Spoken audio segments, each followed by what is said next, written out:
We'll tie this into our VA call team too, because I think this is important in terms of capturing those leads. We can see this data. Most of our investors answer the phone around 55% of the time. 45% of the time, they're answering the calls that they paid for. So they're missing more than half of those. They really don't have a dedicated follow-up process, so they're typically following up maybe 2-3 times. I like to call it shiny object syndrome.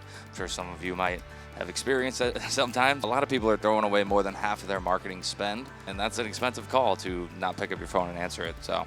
And our team, they're VAs. Most of them are in the Philippines, but then there's some that are from Canada who then live in the Philippines. What I would say is they answer live 6 days a week. So Monday through Saturday. They're off on Sundays, but they do answer from 7 a.m. Eastern Standard Time to 7 p.m. Pacific Standard Time. So you're getting 14 hours of live answer. And our capture rate from that is at 80%. And like Jake was saying, most investors answer under 45%. Now, when we say 45%, that was the top. That was the best, right? Most everybody else is a lot lower. They're in the 20% range. I actually had one of my clients who didn't tell me until a couple months later where we were getting like a 1.5 response rate in Cleveland. And I'm like, oh man, we got it. We've had 70 something calls. How many deals have we got going on? We had at least one deal, right?